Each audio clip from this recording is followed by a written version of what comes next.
koonfur Afrika ayagoo si wada jir ah ugu ogay salaada Ciidul Adha. Dadkan ayaa waxa laga dheehan karay wejiyadooda farxad aad u sareysa, waxaana sidoo kale muuqanayay waalidiin caruurtooda gacmaha ku haysta oo soo xirtay dhar aad u qurux badan kana qayb qaadanayay damaashaadka ciida.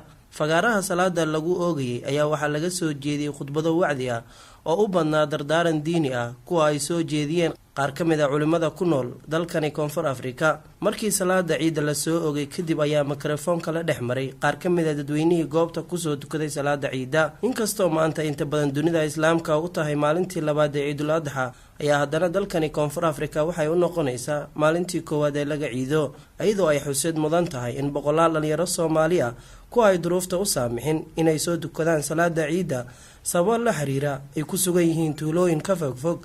Meeshaan waxaan ka salaamayaa ummadda muslimka meel kasta ay joogto.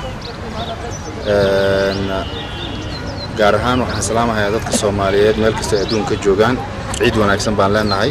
magacaygu waa Ayaan Axmed Maxamuud oo ku nool dalka South Africa qaasatan caasimadda Johannesburg. waxaan salaamayaa ummadda Soomaaliyeed oo ummadda muslimka guud ahaan qaasatan ummadda Soomaaliyeed. waxaan salaamayaa Aabay Axmed Maxamuud oo ku nool dalka Sacuudi Carabiga qaasatan Jidda. waxaan salaamayaa walaalahay oo ku nool dalka Soomaaliya. waxaan salaamayaa walaalkay oo jooga Addis Ababa. waxaan salaamayaa habartay oo jooga dalka Ingiriiska. dhammaan waxaan salaamayaa inta magacayga iyo muuqayga taqaan. maanta waa maalin farxad leh anagoo ku hadlayna magaca Albayaan ee soo qaban qaabiyay ciidan. waxaanu salaamaynaa muslimiinta oo dhan, waxaanan Ilaahay uga baryaynaa subxaanahu wa ta'aala dadka la xoreynaya naarta laga xoreynaya jannadiisana la geynaya Ilaahay subxaanahu wa ta'aala inuu inugu daro. inta kadib waxaanu salaamaynaa ummadda Soomaaliyeed oo dhan iyo ummadda muslimiinta ah. ciid wanaagsan. ciid mubaarak walaale. magacayga waxaa la yiraahdaa Aamina Haybaxayd.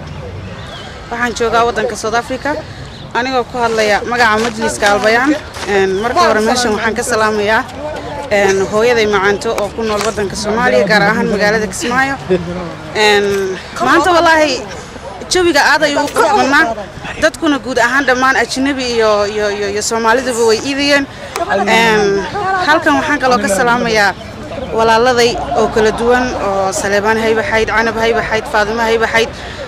waxaan kaloo halkan ka salaamayaa caruurtaydii oo ku nool magaalada Kismaayo iyo aabahood oo la yiraahdo Maxamuud Sheekh Suleymaan. waxaan kaloo halkan salaan uga dirayaa maamulka iyo madaxda madrasada Albayaan. taqabbal Allahu minna wa minkum ma'a al-faa'iziin ma'a al-aa'idiin. waxaan halkan ka salaamayaa dhammaan muslimiinta caalamka meel walba ay joogaan. waxaan leeyahay ciid mubaarak. waxaan kaloo salaamayaa ummadda Soomaaliyeed meel walba ay joogaan. waxaan leeyahay ciid saciid wa taqabbal Allahu minna wa minkum saalih al-a'maal. waa Najmo Maxamed Cabdille. waxaan salaamayaa muslimiinta ciidayso ciid wanaagsan, ciid mubaarak. waxaan salaamayaa walaashii Amaan oo ku nool Nairobi, walaalkay Axmed oo ku nool Nairobi, aabay oo ku nool Xamar. waxaan leeyahay dadka Soomaalida assalaamu calaykum wa rahmatullah. ciid wanaagsan kullu caam wa antum bil khair. magacayga waxaan la Maxamed waxaan salaamayaa ummadda Soomaaliyeed meel walba ay joogto.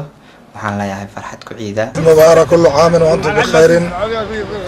waxaan salaamayaa ummadda islaamka meel kasta oo adduunka ay kala joogaan.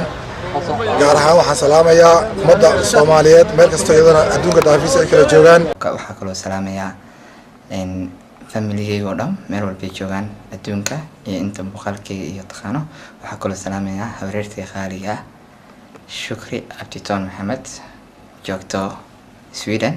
aad baa u salaamayaa iyo qof kale waxaan salaamayaa igu weyn aad u jeclahay ayadana joogto Sweden. aad baa u salaamayaa qofkaas oo isgaranaya.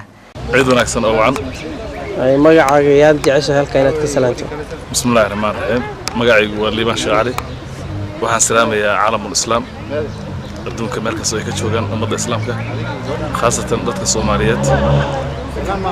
waxaan kaloo salaamayaa caruurtayda, hooyaday iyo dhammaan asxaabta inta maqalkayga iyo muuqayga taqaan. si kastaba ha ahaatee maanta ayaa si guud ahaan loogu ciiday dalkani koonfur Afrika.